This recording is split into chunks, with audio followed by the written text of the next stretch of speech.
and suggest you guys. I'm gonna try not to keep it long, but y'all already know if it gets good, I'm gonna keep on talking. Don't forget to like, comment, and subscribe. To go to the next today is there are no regrets. But before I get to running my mouth, let's go ahead and do what? Shake up this manifestation jar, and then we're gonna talk about it, okay? Let's see. And I pulled out 3, and the first one is what? New car. Congratulations. The second one is what? Get a raise. Congratulations. And last but not least is what? Spiritual growth, which is spiritual discovery, and we'll take that as well. Listen, there are no regrets. Any experience that you have experienced or that you're experiencing right now, listen, it's all a part of the plan. Don't let the mind-biting ego tell you that you should be in a state of regret because you missed an opportunity, or you shoulda, coulda, woulda, okay? Because everything that you experience in life, in your walk in life, in this journey, it is all a part of the plan, which means what? It's all working out for your good. Y'all know what?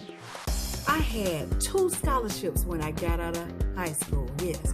One was a fully paid one, and the other one was just for 2 years. The thing is, I turned down one because I thought that's what I was supposed to do. Why? Because when I had gone to church for a Sunday or two, a young lady who said she was a prophetess, she said she heard from God, and God told her to tell me, hey, listen, turn down the scholarship. And because of myself, because I'm always wanting to please God, yes, I said, will do.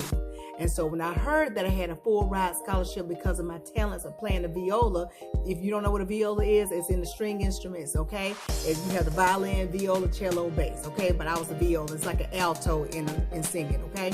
But anyway, my teacher told me that I had a full ride scholarship. And when he told me I had a full ride scholarship, I said, no, not interested. And I turned that bad boy down. And he was just on me and said, you're going to mess your life up like that? You're not going to go to this university. You got a full ride. What are you going to do? What are you going to do with your life? He was just honing in on me because he really wanted me to take that scholarship. And I was saying, nope. Because in my mind, I was saying, God said, turn it down. Now, I was thinking I was only having, one scholarship. Well, the last week of school, the principal started announcing all the seniors who had gotten scholarships. And of course, I knew my name was going to be called because my teacher had already told me I had a full ride, right? So sure enough, I hear my name called. Will Sanja, full scholarship to so. And everybody's clapping, I'm clapping, going, yeah. But in my mind, I was like, but I turned that bad boy down. So I'm dueling thinking that was it. But then guess what? I hear my name called again, Will Sanja. I said, wait a minute, two. I got 2 scholarships. Then I started thinking about the prophetess didn't say scholarships with an S, like plural. She said scholarship. So I was thinking, was she wrong? Did she not give me the right information? What's going on? Me being so young, I was so confused and I didn't know what to do. And not to mention my mom, my dad, they never went to college and no one was ever pushing, you better go to college, you better go to college. So I was like, you know what? Forget it. I'm not going to entertain either one of those. One of them was out of state and one of them was in the same state of Georgia with me. But I just decided, no, I'm not going to do it. What I'm going to do, I'm going to go to the college that's in my city, okay? And that's what I did. And while going there, I was working at the police department, okay? And so I think my second year in college, my dad was diagnosed with cancer. And when he was diagnosed with cancer, my twin sister and I, we were there to hold his hand, to be there every step of the way. And we just got an even greater bond with our dad because we were there. And so, like I said, we learned so much more about my dad. He told us more stories. We were daddy's girls. Anybody that know about our daddy's girls, that's us. You can't separate me and my sister from my dad. That's just, we like this. We like this, y'all. But anyway, we were there every step of the way. And of course, eventually my father did pass along, but we were at peace with it. And he was at peace, obviously. And afterwards, we got older. And then I got married. Then I started having kids. And then, the struggle, per se, hardship, trial, tribulation was real. And then in the midst of hardship, the mind, body, ego started saying, what if you had taken the scholarships that you were given, at least one of them, would you be further than where you are right now? Oh, regret.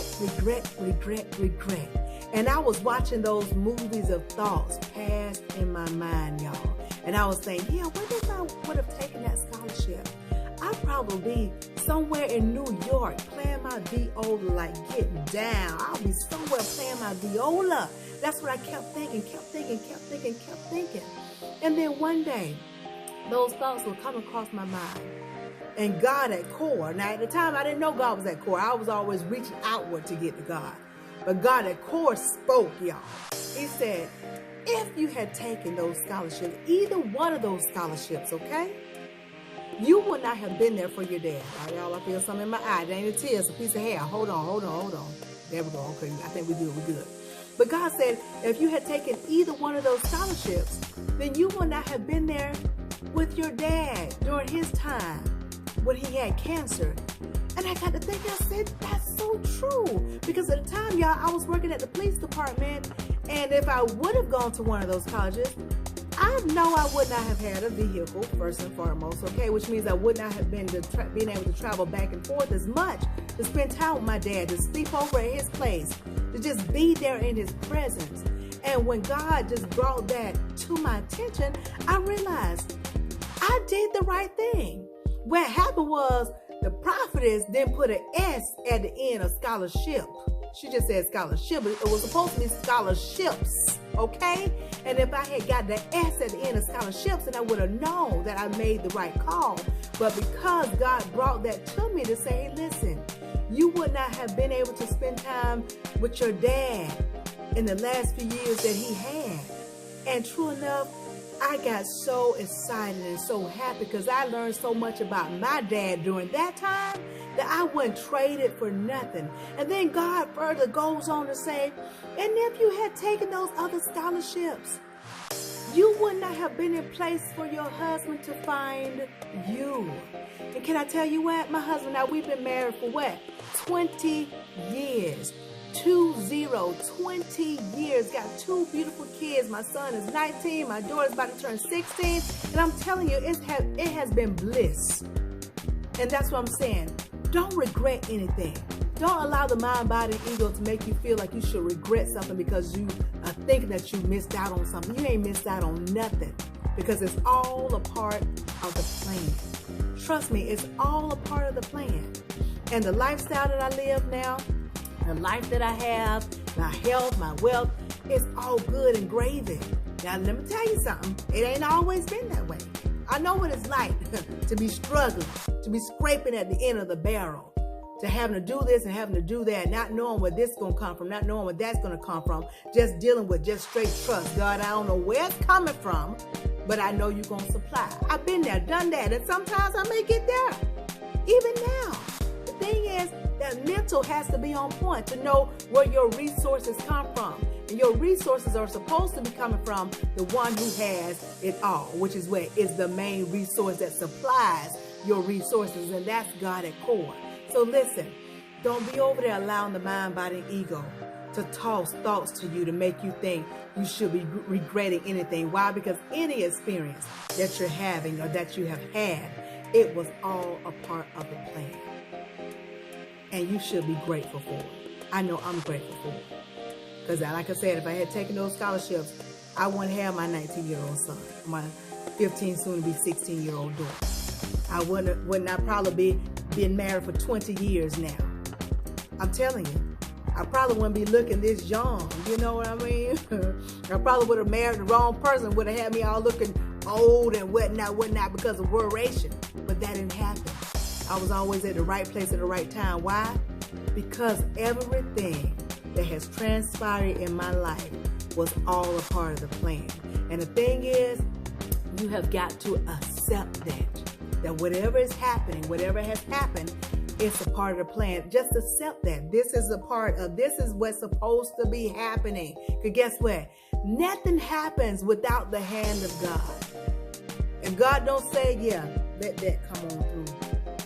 If he doesn't say that, it won't. But if it's in your life, then it's there for a reason. There to help you grow, get into the right character, to get where you're supposed to be, so that you could be at the right place at the right time. Then maybe your husband will find you, or maybe you'll be right in the right place to see that wife that's just right for you. You get what I'm saying? You never know. That's why you cannot just go and grab onto the negative thoughts that the mind, body, and ego toss at you because it wants you to feel like you shoulda, coulda, woulda. Don't get into that syndrome. Make sure you understand that every single thing that you are experiencing and that you have experienced in your life, it was all a part of the plan. Because if it wasn't, you would have never experienced it, and you will not be experiencing it right now. So listen, be happy where you are. Things will turn out great for you. The best is yet to come. It's working out for your good. Just accept what is as far as what. Say, you know what, this is here. It's here for a reason, but I know this is not the end. I know everything's going to work out. That's what I'm saying. Don't accept that is the truth. Accept that it's happening, but know what the truth is. Does that make any sense? I hope so. I'm already at 11 minutes, but listen, I just had to get on here to tell y'all that there are absolutely no regrets. So if you was over there feeling like, man, if I had not been doing this and doing that, I wouldn't be here right now. If I had not taken this and taken that, if I had not married this person, or if I had not taken that job, if I had not been doing this, if I had not, hey, we don't, you don't need that. You don't need that chitter chatter, not that chitter chatter. What you need right now is to understand that you're right where you're supposed to be, and that you should continue moving forward, knowing who you are at core, and that's God, and that everything is working out for your good. Why? Because everything is a part of the plan. Just remember that the best is yet to come, and you will indeed manifest. It's never too late for anything. God got you, and that's the God at core. I hope y'all got this thing, but if you didn't get this thing, rewind and watch again. But in the meantime, in between time, if you take just a little bit of what I'm telling you and apply to your life to the best of your ability, you won't ever have the mask of smile. Why? Because your smiles will always be genuine. I hope y'all understand that there are no regrets. So stop beating yourself up, okay? Know who you are at core. Talk to y'all soon. Y'all know what's coming in. Ciao.